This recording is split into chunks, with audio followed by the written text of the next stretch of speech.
mid walba saddexda wiil oo nabi nuux dhalay mid walba si uu ekaa mid walbana magac buu lahaa mid walbana si uu ekaa mid walbana magac buu lahaa mid waxa la dhahay yaas midna waxa la dhahay sam midna ham annaga waxaan ka soo joodnaa sida anigu aan aaminsanahay ham wuxuu dhalay labo sano anigu aaminsanahay ama cilmi aan ku hayo koshin iyo oji koshin waa dadka hadda ama aad ku shayd u taqaanaan inta la isku dhaho waa dadkan formulaha macnaha ma garanaysaa is wada shabaho ma garanaysaa isaga carab aan ahayn cadaan aan ahayn ma garanaysaa isaga dad waxa weeye ma garanaysaa isaga annagu waxaan nahay dad u dhaxeeyo dadka caalamka oo dhan macnaha ma garanaysaa nooc ka gooni ah haddii ojina waa walaalihin waa nimankan afrika oo dhan dego haddii waxaa weeyo ma garanaysaa isaga waa dad ayagu nala dhasho dad ayagaan isu xignaa bismillaahi raxmaan raxiim ku soo dhawaada shabakadda asal films magacaygu waa xasan maxamed aadan waxaan rabnaa inaan kaga hadalno maantayto hadduu ilaaha idmo mawduuc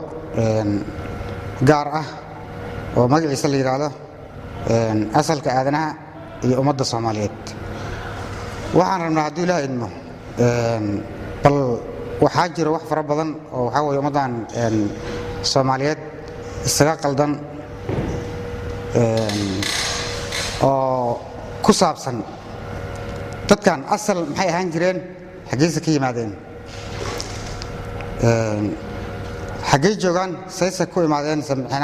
ama ay ku degan yihiin ama ay waxaa weye magaranaysaa ishaga dee ilaahay u makaniyey xaggee loo socdaa oo dadka ka horeyso horta waxaa muhiima qofka marka koobaad asaga markuu rabo inuu mawduuc ka hadlo horta bal asaga in la fahmo mabaadida wuxuu asaga aaminsan yahay iyo waxa uu ka hadlayo aniga waxaan aaminsanahay inaan ahay qof Soomaali ah waxaan aaminsanahay inaan ahay qof muslim ah waxaan aaminsanahay haddana inaan ahay qof sunni ah waxaan aaminsanahay inaan ahay haddana Soomaali ka sokow Soomaali ka hore bini'aadanka saad ogtiinbo aabba aadan iyo hooyo xawaan ka soo farxanay haddii aan ka soo farxamayna qowmu nuux inta hadda aanu cilmi u haysanno qowmka nabi nuux iyo nabi inta ka dhaxaysay waa la laga qowmu nuux nabi nuux iyo waxaa soo haray afar wiil buu nabi nuux dhalay saddex baa soo hartay waa waxaan aniga sida anigu aan aaminsanahay kulley dadkana waxaa laga rabaa haddii inay wax saxaan waxaa weeyo mid walba saddexda wiil oo nabi nuux dhalay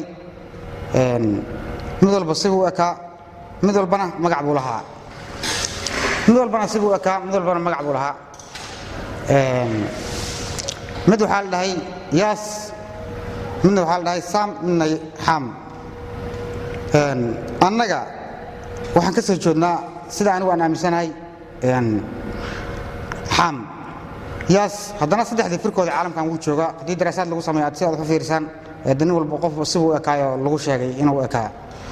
nin wuxuu ahaa nin cad oo timo cad waa irishka nimankan asia macnaha magarasa la yidhaahdo yurub iyo australia amerikadan dadkan macnaha oo magaranaysaa ishaga dee caddaanka ahoo waxaa weye magaranaysaa ishaga dee macnaha magaranaysaa ishaga irishka ah nin saa inuu ekaa baa la yaqaasay firkiisana waad arki kartaan waad daraasayn kartaan midna wuxuu ahaa nin madow nin cad oo timo madow waa sam waa ninkii asiankan indhayartaan iyo waxaan timaa madow dadkan magaranaysaa hindigan iyo ilaa iyo magaranaysaa ishag carab barkeed waxaa weye waa ninka dhalay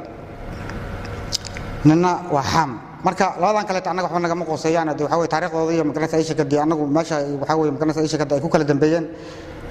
laakiin waa la yaqaanaa laakiin annaga haddaan usoo joogsano reer ham wuxuu dhalay labo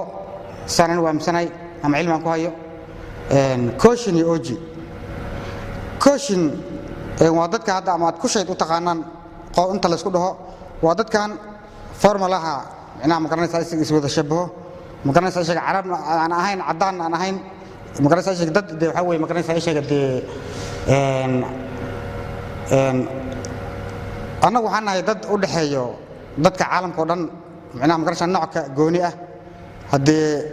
oojina waa walaalihiin waa nimankan Afrika oo dhan dego haddii waxa weeyo magaranaysa ay sheeg waa dad ayagu nala dhasho dad ayagaan isu xignaa okay marka ooji xagga naga dhig kooshininta ama ku shaydkii yaan ka galnaa xageensa macnaha annagu xageen ku abtirsanaa yaanse macnaha magaranaysa ay sheeg xageen magaranaysa ay sheeg galnaa okay taas waxaan rabaa bal hadda waxaan arintan u galaayo ama anu waxaan rabaa in bal dadka ay ka daraasaad sameeyaan wixii uga soo baxo marka iyada ah in dadka wax fara badan baa qaldanay bal la isfahmo waxaan aaminsanahay anu kulley waxa socdo inay wax qalad ay yihiin hadda socdo ama sida ay wax u socdaan ama sida hadda wax loo waxaynayo si munaasab aan ahayn wadada dadka laga wareerinaya iyagoo cilmigiina uu tuuran yahay haddii caqligiina uu tuuran yahay haddii xadaaradii waxa weeye qolo walba meesha ka soo jeeday waxay aan jirteen haddii wax dhumi kara aysan ahayn annagu ma nin qoon dhumi karo ma garanaysaa marka bal aan Soomaaliya hoos soo dhaadhaco Soomaaliya annagu dadkan ka sakow waqtigii diinta islaamka wixii ka horeeyay waxaan dad wax la wadaagayay ma garanaysaa ay sheeg kooshininta samdad ku sheedka oo ilaa boqortooyada reer Kuush iyo ma garanaysaa ay sheeg iyo haddii ilaa iyo ku keento ma garanaysaa ay sheeg haddii Axmed Gurey iyo Amir Nuur intii waxa weeye ma garanaysaa ay sheeg haddii ilaahay qalqaday oo haddii dadkan ama qoomankan haddii meesha ku kala dambeeyeen iyo waxa weeye ma garanaysaa ay sheeg haddii inta hadda macnaha ma garanaysaa Soomaaliya waxa weeye waxay ku yihiin walaalaha waxay isku wada dhasheen macnaha ma garanaysaa ay sheeg iyo qaladka macnaha ma garanaysaa bini'aadamka markayda laga dhaadhicinayo dadka laga dhaadhicinayo waxaan aaminsanahay Soomaalidu inay ahayd saddex ardaad degeen ooga degeen iyo ila degeen ardaad degeenka dhulkan hadda Kenya iyo Ethiopia loo yaqaan oo ardaagaas qalcadiya dhulka karo oo waxa boqortooyada ku yaali jireen ooga degeen dhulka fidsanaa oo hoose waxa weeye ma garanaysaa ay sheeg haddii xoolaha iyo ma garanaysaa fardaha iyo aad waxa weeye ma garanaysaa ay sheeg haddii oo fidsanaa iyo ila degeen dhulkan wabiyada iyo badaha isugu imaadaan oo waxa weeye saa ma garanaysaa baalkii haddii saad la socotaan ardaad degeenkina waa la gooyay oo waa la goostay mar hore ooga degeenkina waxa weeye haddii waa lagu darsaday haddii waxaan isku haysanaada waxa weeye ma garanaysaa ay sheeg hadda saan iyo saan ay tahay leeyahay waa ila degeenkii saddexdan ummadda Soomaaliyeed kuwaas ku koreeyay kuwa ugu hooseeyay way wada leeyihiin waa dalkooda iyo dadkooda waa dad isle haddana saddex bay ahaayeen barmaal dad xoolaha maalalood iyo geel iyo ariga oo waxa weeye dad waxa weeye ma garanaysaa ay sheeg haddii reer guuraa oo de geeskan Afrikabo waxa weeye ma garanaysaa ay sheeg meeshii loo dogsado wixii ma garanaysaa ka sokeeyo Lake Victoria haddii dad waxa weeye ma garanaysaa ay sheeg haddii mas'uuliyadoodana ay saaran tahay oo gacanta ku hayn jiray haddii waxa weeye loogana dafin jiray boqortooyada yar way jireen oo haddii ama qoloyinkan waxa weeye ma garanaysaa ha noqoto ama kuwan ooji ha noqoto ama kooshinintii annagu aan ka mid ha noqoto boqortooyin kale waxa jiray yar oo annaga hoos iman jiray waqtiyada hore laakiin haddii jabkii Amir Nuur waxay ka dambeeyay haddii waxaan ahayn ummadan haddii ummad haddii Soomaaliya maanta dhan wada jabtay kaligeed wada jabtay dawladda intay burburtay jabtay ilaa iyo geeskan dhan ku jabtay ummadda haddii saa isugu dhaxyaaday haddii wixii ka soo haray weeyo waxa weeye ma garanaysaa ay sheeg dadkan qaar baa waxay tageen ilaa iyo wadanka la yiraahdo qaar baa waxay tageen wadanka la yiraahdo ilaa iyo wadanka la yiraahdo ma garanaysaa ay sheeg la yiraahdo wadankan la yiraahdo Rwanda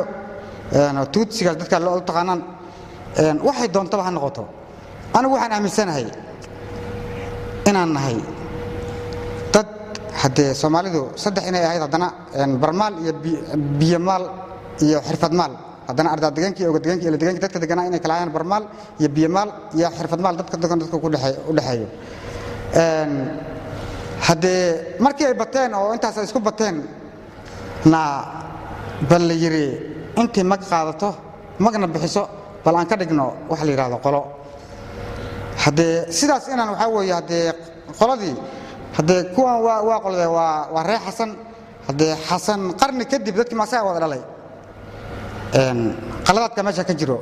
waxa weeye in la isla saxo oo la fahmo dadkan dad isla dhashay dhamaantoodba intii mag qaadato magna bixiso dadkan si loo kala gooyay macnaha oo waxa weeye isla macaamilaan waxana ay isu fahansiyaan waxa weeye de loona wada xaajado dad soo gal noqdo yaa qaabkaas loo sameeyay haddii ka sakow dadkii way sii bateen oo haddii asalada ayada way sii bateen oo aad bay u sii farbateen hadday sii farbateen dadkii waa dad isdhalay oo isleh ma garanaysaa oo haddii saa isugu dhex jiro وهذه قلوا والبو الصومالي هذه قلوا ذاك اللي قد حراديو ولا قد حلايا لكن واحد نقول مشغولنا يهذا قلوا يهبلوا أن يسووا حين واحد ماشي يروح ما أنت مناسب إني سنين يعني وارجنا حدنا إن بدك بالله فانسيو أصل كود ماشي كسر شودان يروح يهانكرين إيو ماشي يشوفان يصير يكون معدن إيو ماشي الله سعد يروح كهريو هو حاله هنا dadkana wax fahmaan hadii qofkana in ficilkiisa baadi qalad wallahi ma qofka hadii wax la isku qabto ama cilmi ah noqoto ama aqli ha noqoto ama waxa weey magaranaysa shaqade ha noqoto waxa weey hada saldanade dadku waxa fiican in hadii qofka ficilkiisa baalan caay qofka asaga lafiis in la naco waxay taraysa lama arko umada Soomaaliyeed hadii waxaan la aamus laanahay waxa nooga dhex muuqdo inay qofka hadii uu qaldamo ama waxa weey wax rabo hadii asagu shakhsiyan uu jecel yahay in warkiisa la dhageysto kan kale tan hadii inuu fursada ka baxo uu jecel yahay ma aha inaad walaalkaan fursada ka saarto ma aha walaalkaan meel uu sajirin inaad ka raadiso ilaahay baa walaal naga dhigay ilaahay baa waxna wada makaniyay ilaahay baa dhulkaana wada siiyay waa wax aniga aan aaminsanahay waxaan rabaa marka umada Soomaaliyeed haday tahay waxaan ka hadlayo wax qalad ah in waxa weeyo magaranaysa ay sheegay aad barnaamijkan fikradiina aad ka soo dhiibataan barnaamijkana intaan nooga ogyahay intaan barnaamij kale aan ku kulmi doonaa hadii ilaahay idmo waa asal films yaani oo Xasan Maxamed Aadan waxaan leeyahay sidaas iyo nabadgelyo amaana leh isma qaldan oo xiiso leh